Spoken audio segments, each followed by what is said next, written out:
Good morning students, I am Dr. Manju Bala Yadav, Associate Professor in Chemistry, Government College Kota.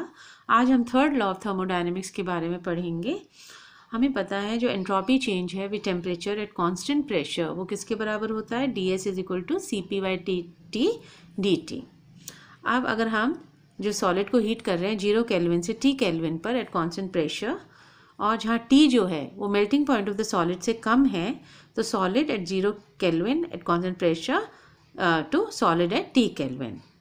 अब अगर हमको entropy change calculate करना है तो हम जो ऊपर इक्वेशन है उसको अगर इंटीग्रेट करें, del S is equal to S T minus S zero, हमारी जो लिमिट्स हैं वो 0 to T है, CP/T dt। तो हमारे पास S T is equal to S zero plus CP/T dt within limit 0 to T। हम इसको इंटीग्रेट करते हैं। यहाँ पर एस जीरो है एंट्रोपी एट 0 केल्विन, और ये जो है हाइपोथेटिकल वैल्यू है।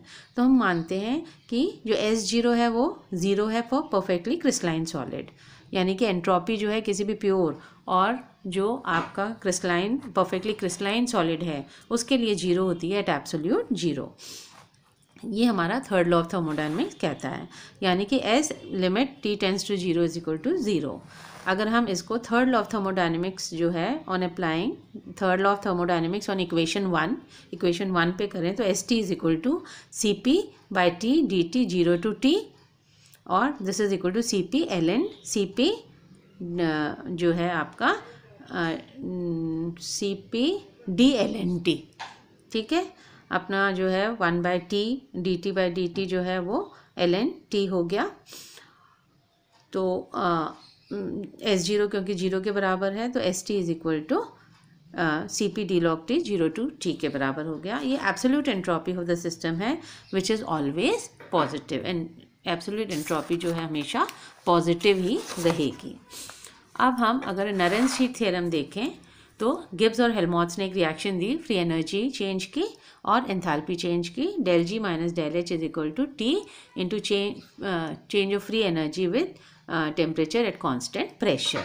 This is pressure, constant pressure. अब इस इक्वेशन में भी कुछ लिमिटेशंस होती हैं, और अगर हम इसको 0 केल्विन के ऊपर पढ़ें तो del G minus del H is equal to zero, यानी कि जब limit T tends to zero है तो del G is equal to limit T tends to zero del H. इसका मतलब del G is equal to del H at absolute zero. Free energy change और enthalpy change जो है वो same होती हैं एब्सोल्यूट ज़ीरो पे। अब नरेंस ने इसको वेरीफाई किया एक्सपेरिमेंटली कि जो change of free energy with temperature है एट कांस्टेंट प्रेशर वो डिक्रीज़ करता है टेम्परेचर के साथ। दिस इज प्रेशर, वो डिक्रीज़ करता है टेम्परेचर के साथ। उन्होंने कहा कि जो फ्री एनर्जी चेंज और एंथैल्पी चेंज है वो इक्वालिटी की तरफ अप्रोच करते हैं एसिम्प्टोटिकली इन the vicinity of absolute zero. ये हमारा नरेंस-हीट थ्योरम है जो कि कहता है कि जब एब्सोल्यूट ज़ीरो के पास है मामला तो जो दोनों फ्री एनर्जी चेंज है और एंथैल्पी वो अप्रोच इक्वालिटी करते हैं, जैसे कि हम इसको इस ग्राफ से देख सकते हैं।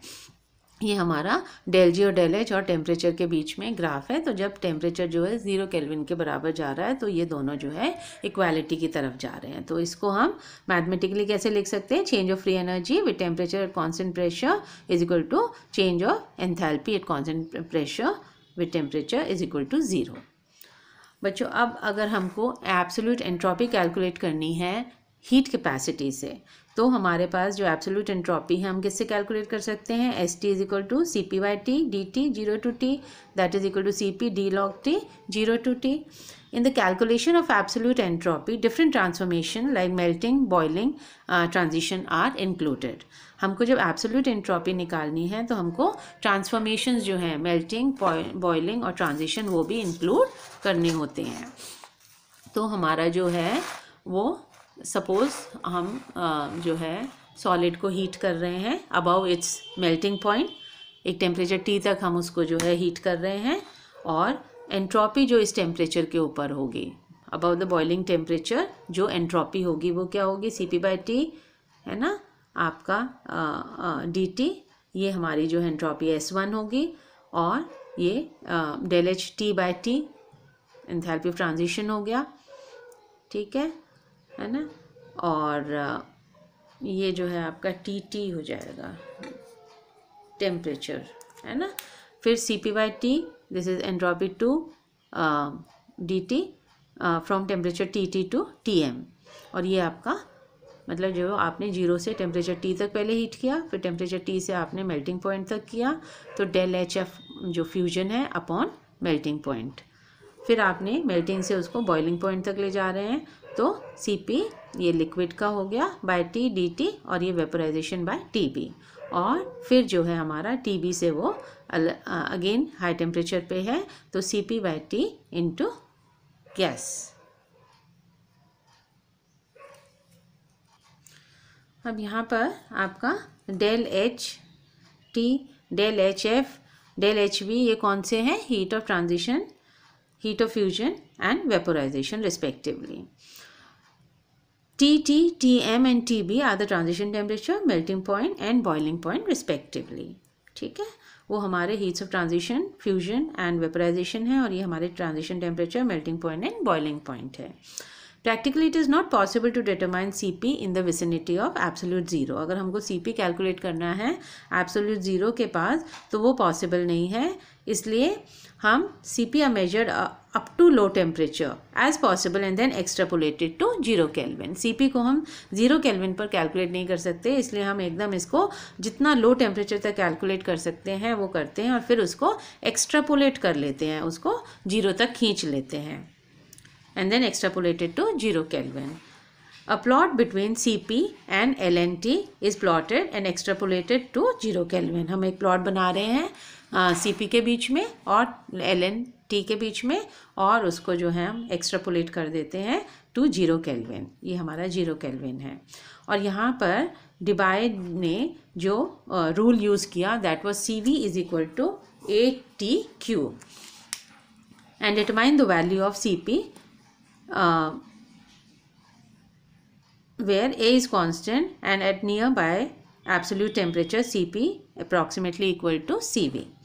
ठीक है, जो रूल था डिवाई का, that was CV is equal to ATQ, और उन्होंने जो है वैल्यू ऑफ CP को डिटरमाइन किया where A is constant and at near by absolute temperature CV is approximately equal to CV। Debye rule से हमने क्या कैलकुलेट किया? CV कैलकुलेट किया, वो करना इजी है, और फिर हमने उसको जो है एब्सोल्यूट टेम्परेचर पे दोनों जो है लगभग बराबर होते हैं, तो उसको CP की जगह पुट कर दिया। So on extrapolation CV can be used in place of CP।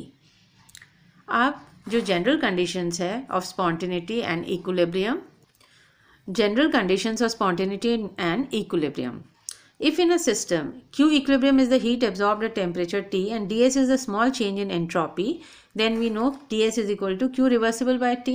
अगर हम जनरल कंडीशंस पढ़े स्पॉन्टेनिटी की और इक्विलिब्रियम की, तो जो ds है वो किसके बराबर होता है?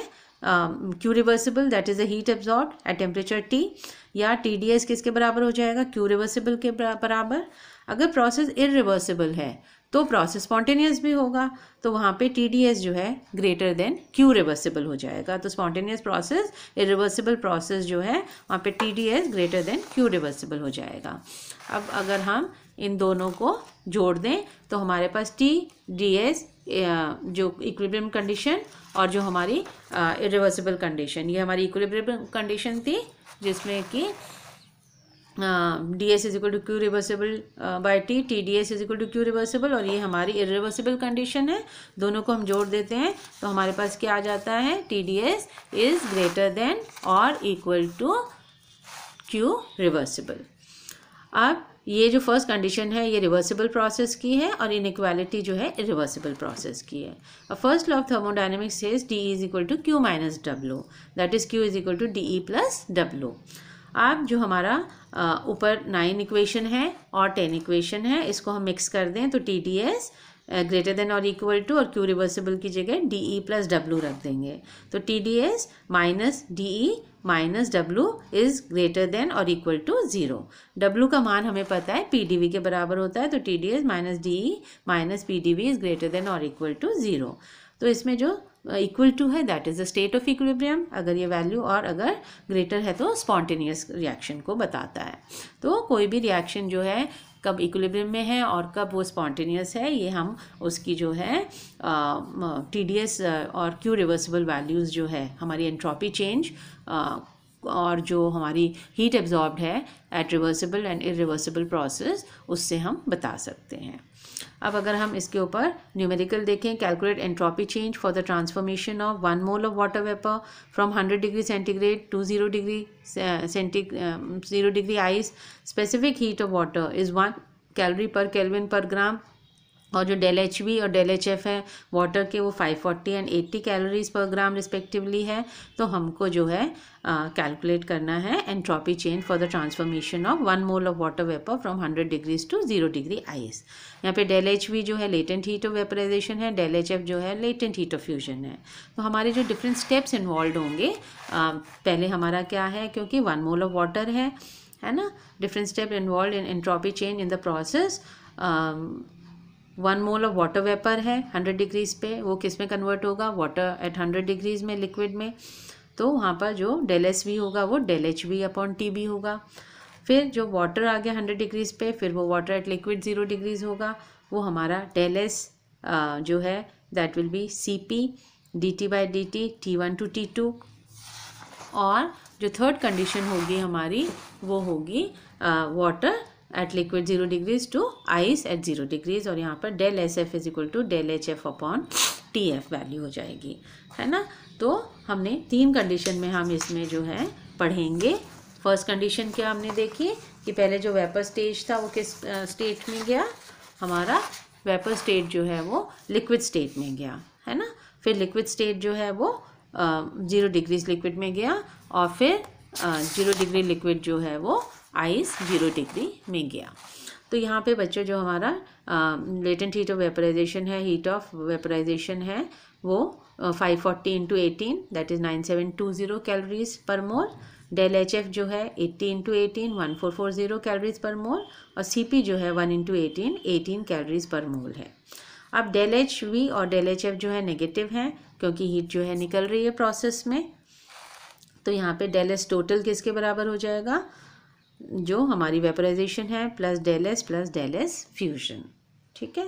तो हमारी जो फर्स्ट वैल्यू है del S V minus 9720 upon temperature 373, फिर 18 D T by D T 273 to 373, और फिर माइनस 1440 273। तो ये जो है हमारा minus 26.06 plus 18 into 2.303 log of 273 upon 373 minus 5.27, ठीक है। ये जो हमारा सी पी है 18, तो C P D T by D T that is C P L N T, और फिर उसको 2.303 इंटू लॉग कर सकते हैं। तो इस तरह से हम इसको कैलकुलेट कर सकते हैं, and this will be minus 26 by 06 minus 5.61 minus 5.27 that is minus 36.94 calories पर केल्विन पर मोल। अब जो हमारा सेकेंड न्यूमेरिकल है, 1 mole of ethanol is vaporized at its boiling point 78 degrees. If latent heat of vaporization is 866 joule per gram, calculate entropy change in the process. The entropy change in the process क्या हो जाएगा, del HV upon TB. del HV क्या हो जाएगा, 866 into 46, 866 अपना क्या है del HV है, और टेम्परेचर हमारा क्या है 70,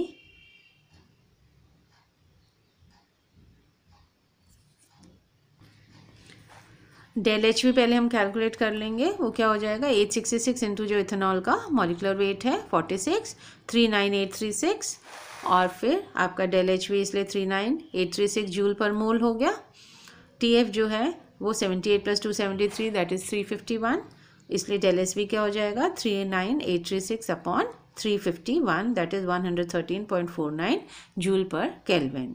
इस तरह से हम अगर हमको एंट्रोपी चेंज कैलकुलेट करना है किसी भी मॉलिक्यूल का, तो हम उसको आराम से कैलकुलेट कर सकते हैं। Thank you.